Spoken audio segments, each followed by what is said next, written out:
मित्रों, यह तो सभी जानते हैं कि शनिदेव सूर्य देव के पुत्र हैं। इसके पीछे की वजह जानने के लिए बने रहे वीडियो के अंत तक। नमस्कार दर्शकों, आप सभी का स्वागत है हमारे YouTube चैनल पर एक बार फिर। मित्रों, बता दें कि भगवान शंकर ने ही शनिदेव को न्याय का देवता घोषित किया था और अपने पक्षपात रहित न्याय के चलते ही उन्हें न्याय के देवता के तौर पर ही पूजा जाने लगा। ऐसा माना जाता है कि शनि देव हर किसी को उसके पाप और बुरे कर्मों का दंड देते हैं। ऐसे में आइए अब मिलकर यह जानते हैं कि शनि देव के पिता सूर्य देव ने उन्हें अपना पुत्र मानने से मना क्यों कर दिया। तो मित्रों, सूर्य देव की पत्नी का नाम देवी संध्या था। शनिदेव का जन्म सूर्य देव की पत्नी संध्या की छाया के गर्भ से हुआ। जानकारी के लिए बता दे कि सूर्य देव स्वयं देवताओं की माता अदिति और महर्षि कश्यप के पुत्र हैं। माता छाया की कठोरता के बाद शनि देव अमावस्या को सौराष्ट्र के सिंगापुर में हुआ। बता दे कि देवी संध्या ने अपनी छाया की उत्पत्ति की और उसे सूर्योदय के साथ साथ उनके पुत्रों की देखभाल करने को कहा। क्योंकि देवी संध्या अपने पति की तेज को सहन नहीं कर पा रही थी, इसी कारण उन्होंने अपनी छाया की उत्पत्ति की और स्वयं तपस्या करने वन में चली गई। इधर देवी छाया सूर्य देव के साथ साथ उनके पुत्रों के भी देखरेख करने लगी। फिर कुछ समय बाद देवी छाया सूर्य देव पर मोहित हो गई, जिसके बाद एक दिन दोनों प्रेम बेला में डूब गए। कुछ समय बाद छाया को पता चला कि वह गर्भवती है।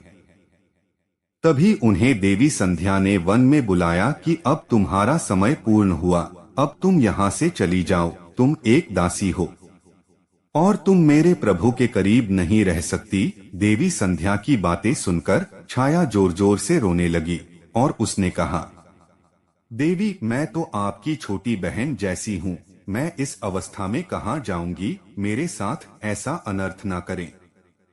उधर पेड़ के पीछे खड़े होकर सूर्य देव यह सब देख रहे थे, क्योंकि उन्होंने छाया का पीछा किया था। देवी संध्या और छाया की यह बातें सुनकर वह सामने आए और अपनी पत्नी से कहने लगे, संध्या मेरी प्रिय, अगर आप यहाँ थी तो मेरे साथ कौन रह रहा था और यह स्त्री कौन है। अपने पति की बातें सुनकर देवी संध्या ने सूर्य देव से पूरी बात बताई, जिससे बाद सूर्य देव छाया का तिरस्कार करने लगे और वह रोते हुए वहां से चली गई। गर्भावस्था में ही छाया देवों के देव महादेव की घोर तपस्या में लीन हो जाती है और फिर कुछ वर्षों बाद भगवान शिव छाया की भक्ति से प्रसन्न होकर माता छाया को वरदान देते हैं। अब क्योंकि वह भोलेनाथ की भक्ति में लीन थी, इसलिए वह अपने स्वास्थ्य का सही से ध्यान नहीं रख पा रही थी। भीषण गर्मी और स्वास्थ्य की देखभाल सही से न होने के कारण शनि देव का रंग गर्भ में ही बहुत काला पड़ गया। फिर कुछ समय बाद जब शनि देव का जन्म हुआ तो उनकी माता छाया उन्हें देखकर चौंक गई, क्योंकि सूर्य देव का पुत्र होने के बावजूद भी शनि देव का रंग काला था। जिनमें कुछ पलों बाद शनि देव एक बालक अवस्था में बदल गए। फिर छाया माता ने पूछा कि पुत्र, तुम इतनी जल्दी बड़े कैसे हो गए। जिस पर शनि देव बोलते हैं कि मैंने गर्भावस्था में ही आपकी पीड़ा सुनी थी और जिसकी माँ बुरे पलों से गुजर रही हो, वह शिशु अपनी माँ की पीड़ा दूर करने के लिए जल्दी ही बड़ा होगा। फिर शनि देव आगे कहते हैं, तो चलिए पिताजी के पास चलते हैं, मैं आपको आपका अधिकार दिलाऊंगा। फिर शनि देव और माता छाया सूर्य लोक गए, जहां भगवान सूर्य का आसन था। माता छाया को देखकर देवी संध्या और सूर्य देव आश्चर्यचकित हो गए और उसे कहने लगे कि तुम यहाँ क्या करने आई हो। जिस पर शनि देव ने अपने पिता से कहा, मैं आपका पुत्र हूँ और मैं अपनी माता का अधिकार दिलवाने आया हूँ। शनि देव की बातें सुनकर सूर्य देव क्रोध में आ गए और उन्होंने कहा कि तुम जैसा बालक मेरा पुत्र नहीं हो सकता।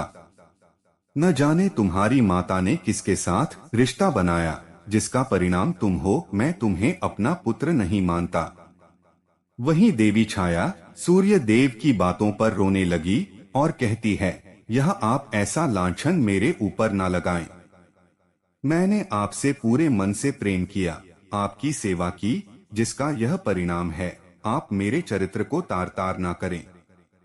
यह सब देखने के बाद शनि देव ने अपना प्रकोप दिखाना शुरू किया, जिससे सूर्य देव के साथ साथ पूरा सूर्य लोक अंधकार में डूब गया। उनका क्रोध इतना बढ़ चुका था कि उनके चलते पूरी पृथ्वी पर ही अंधेरा हो गया। फिर माता छाया ने उनका क्रोध शांत करवाया और कहा कि पुत्र, ऐसा मत करो, वह तुम्हारे पिता है, तुम्हें उनसे ऐसे बात नहीं करनी चाहिए। अपनी क्रोध पर काबू पाओ, इससे पूरी धरती पर हाकर मच गया है। अपनी माता की बातें सुनकर शनि देव ने अपने क्रोध को काबू में किया, जिसके बाद धरती पर सूर्य देव के किरणें पड़ने लगी। यह सब देखने के बाद भगवान सूर्य देव समझ गए कि उनका यह पुत्र कितना शक्तिशाली है। फिर उन्होंने अपनी प्रेयसी छाया से कहा कि देवी, मैं आपको अपनी पत्नी के रूप में स्वीकार करता हूँ। मैंने आपसे जो भी कहा मुझे उसके लिए माफ कर दीजिए। उसके बाद देवी संध्या ने भी देवी छाया से माफी मांगी। उन्होंने कहा, मेरे कटु शब्दों ने तुम्हारा हृदय छलनी किया है, इसीलिए मैं अपनी भूल स्वीकार करती हूँ। इसके बाद सूर्य देव शनि को हृदय से लगाते हैं और क्षमा मांगते हैं। वह कहते हैं, पुत्र, मैं सबसे बड़ा दोषी तुम्हारा हूँ। मैंने अपने ही पुत्र के बारे में बुरी बातें कही।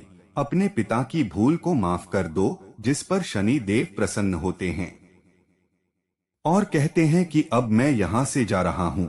मुझे अपनी शक्तियों का आभास तो है, लेकिन मैं उन पर नियंत्रण करना नहीं जानता। इसलिए मैं भगवान भोलेनाथ की कठोर तपस्या करूंगा।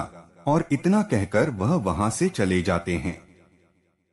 तो फिर एक वन में जाकर उन्होंने कई वर्षों तक भोलेनाथ की कठोर तपस्या की और उनकी पूजा और तप से प्रसन्न होकर भगवान ने उन्हें दर्शन दिए। और इतना ही नहीं, महादेव ने यह भी कहा कि तुम्हारा नाम से मनुष्य, दानव और देवता सभी डरेंगे। अपनी तपस्या को पूर्ण करने के बाद शनि देव पुनः सूर्य लोक चले गए, जहां उन्होंने देखा कि सभी स्वर्ण से बने राज सिंहासन पर विराजमान है और सिर्फ उनके लिए ही लोहे का सिंहासन बनाया गया। यह देख उन्हें बहुत दुख हुआ और उसके बाद अपने पिता के प्रति शनि देव की सफलता का भाव बढ़ गया। वे वहां से चले गए और वह कुछ समय बाद उनका विवाह दामिनी नाम की कन्या से हुआ। इसकी साक्षी केवल उनकी माता छाया बनी थी। तो मित्रों, इस तरह शनिदेव अपने पिता के सामने क्षमता बांध बने और अपनी माता को उनका अधिकार दिलवाएं। वैसे बता दे कि सूर्य देव ने उनके साथ ऐसा दुर्व्यवहार इसलिए किया क्योंकि यह सब आदि देव शंकर जी की इच्छा थी। उन्होंने ही ये लीला रची कि शनि देव सारी महामाया और बांधने से स्वतंत्र रहे और किसी भी प्राणी के प्रति उच्च ढंग से ही कदम उठाए। तो मित्रों, आज हमने मिलकर जाना कि सूर्य देव ने क्यों नहीं अपनाया था अपने ही पुत्र शनि देव को। तो मित्रों, आज की वीडियो में बस इतना ही। वीडियो पसंद आई हो तो उसे लाइक और शेयर करें। ऐसी ही और धार्मिक और पौराणिक जानकारी के लिए हमारे चैनल को सब्सक्राइब करें। जय शनि देव।